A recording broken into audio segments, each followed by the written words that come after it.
So can the camera see below the table? No, it's a good thing because up here, I look pretty professional. Below the table, I look like a hobo. Like usual then?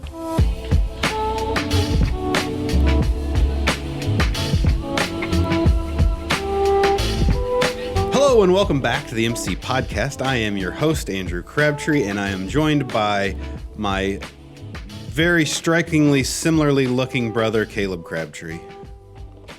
Exactly. Almost like twins. We are almost like twins. Caleb, thanks for coming on the podcast. You're welcome. He's a man of many words, folks. This is going to be a really long podcast. Mini words and miniature words. Mini and mini. Mm-hmm. Have you ever been on the podcast? I think I was on an episode of the Get to Know... Yeah, the Telling Our Stories? Telling Our Stories, okay. Yeah. So if you're interested in knowing more about my brother Caleb Crabtree, you can go back and hear his story. I have always been in the history of our brothership, which goes back 30 years now. 30 years, yeah. Just like this last month. Yeah, 30 years of brothership. And I have always been the talker, and you have always been the not talker. The let you talker. You let me talk. This is the way this is going to have to go, though. I'm going to ask you questions, and then you're going to have to answer them. So this is going to be a very backwards phase of our relationship. It'll be awkward. You'll have to Uncomfortable for maybe you. ask me in different ways to pull the answers out of me. So I don't know how to answer some of these questions, so I'm counting on you. that's not a good You're our thing. only hope. Caleb, you in your job at Master's Choice, I don't know what your title is necessarily. Chief of Operations? Chief Operating Officer. But in your job as that, you... COO for short. Sure. In that job, you do a lot of work with research and development and even more work in commercialization of hybrids. Correct. So to summarize for the lovely people at home, what does commercialization mean? If I say we are commercializing a hybrid, what does that entail for Master's Choice?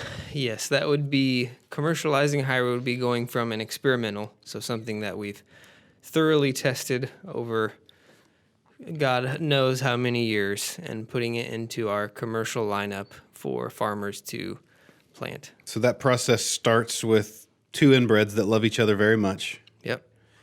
And then where does it go from there? How many stages Male of and development female, are there? Yes.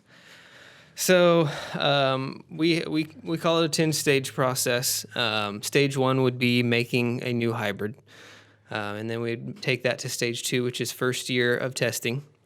If it advances past stage 2 into stage 3, which is more advanced testing, and then if it would pass that round of tests to pre-commercial, stage 4. So stage 4 is pre-commercial. Stage 4 is pre-commercial, and then stage 5 would be its first year of commercial availability.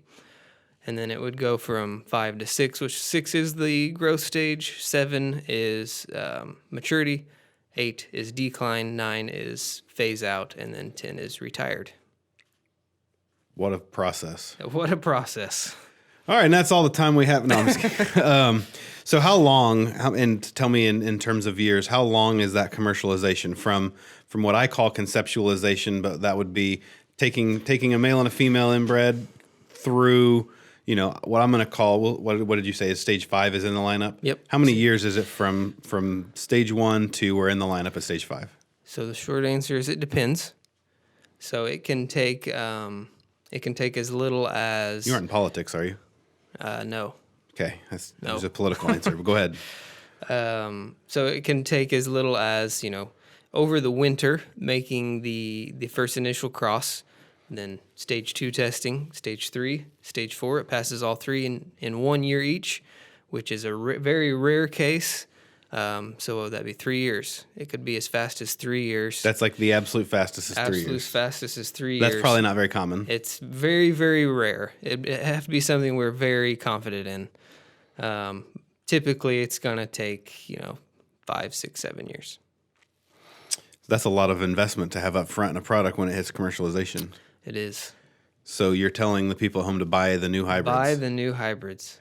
Interesting. All right. Return on our investment for us, please. So let's focus in just a little bit. Then let's dial it back and let's look at stage 3 and 4. So we could get Dr. in here, and he could really nerd out on the mama plants and the daddy plants and that whole early stage of the process where you're taking it's almost a numbers game, right? It's just high volume and then see the best ones and then filters out.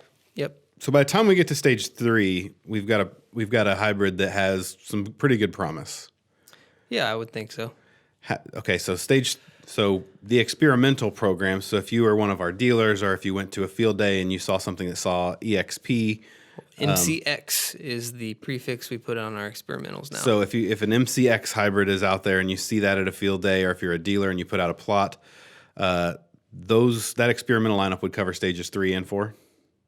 Correct, and 2, but dealers aren't going to see 2. There's a lot. That would just be stuff we're looking at internally. Yes.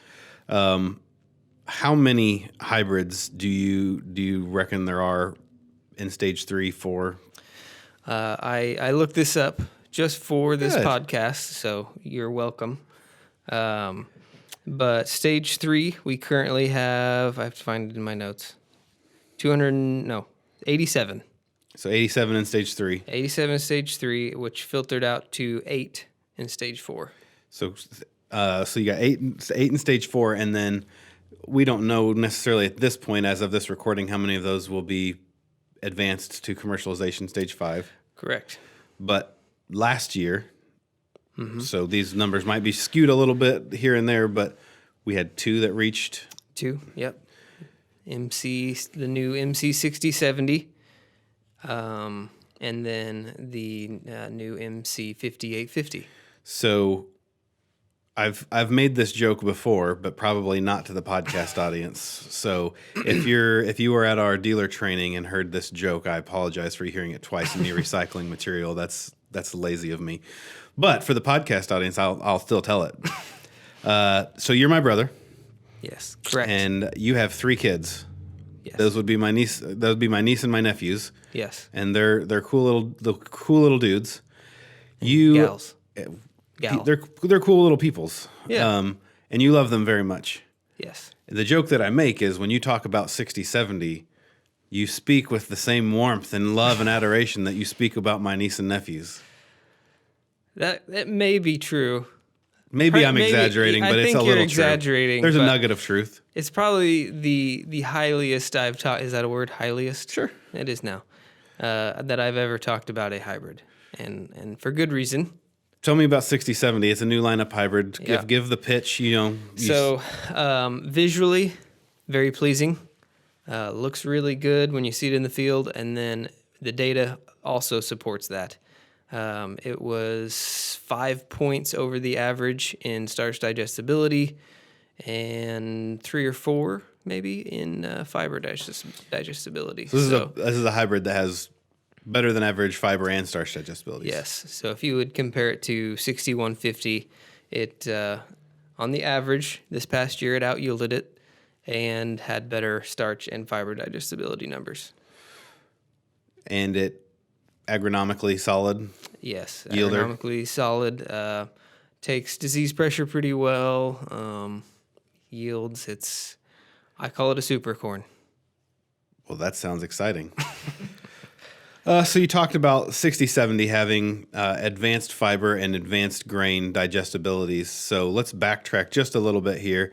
As a company that is focused so heavily on silage for both dairy and for beef, these nutritional qualities are obviously, we talk about it all the time. These are what separate us from other companies. What point in this process of this commercialization process, at what point do we start testing for nutritional, components? Yeah. So on a limited basis in stage 3, on the things that we, genetic background, pretty confident it's going to be successful. We'll do a limited basis there, and then full scale stage 4. The first, stage 2, stage 3 is mostly agronomics and yield, making sure it is going to yield with, our competitors and what's in our lineup currently, and then stage 3.5 is what I'll call it in 4. nutrition. That's why you go from 87 in stage 3 down to 8 in stage 4. Correct. You're eliminating the hybrids that don't meet the nutritional capabilities. So you're saying we're establishing a baseline of it has to meet this agronomically, it has to yield this, Yep. but then for it to hit lineup, you've got to Yep. it's got to have the nutritional. Yep. Precisely. So what do you need to see out of that nutritional testing? Are there certain benchmarks? What is the mechanism for saying, okay, this is acceptable to move through? Like what is it? Yeah. What do you need to see to advance it? So we like to compare it against competitors. You know, what's in the mycogen lineup, what's in the DeKalb lineup, Pioneer, and also against what's in the MC lineup. So we like to test it. We like to test them all together from the same plot. So you're getting, uniform data, and we'll make decisions based on, what's best in that plot, and then, kind of average out, across the country, all the plots. So. And what role does the MPG index play in that? So it is a hybrid selection tool that we use. We will run all these tests, which will, be compared to the index scores on average. And, obviously the higher ones is what we select for and should correlate to more milk. Backed by a feeding trial even. A little plug for the index. It was, yeah. So we've talked about some data. We've talked about some more, subjective. Whatever. We've looked at the raw data here. We've looked at things that are concrete, okay? Mm-hmm. Bringing a little more personality and emotion into it. We kind of made the joke about the way you talk about 60/70 as your kids. At what point do you is there an emotional connection to some of these? Like you've seen them for 6 or 7 years. You've invested a lot in them. At what point do you really start to maybe feel excited about one or kind of attach yourself to one and maybe kind of cheer for it? Yeah, so it's hard to get attached to one until it kind of hits stage 4, because you obviously, looking at those numbers, you throw away a lot, each stage, and as you should, right? You filter it down to the best. So when it hits stage 4, you're really really rooting for it.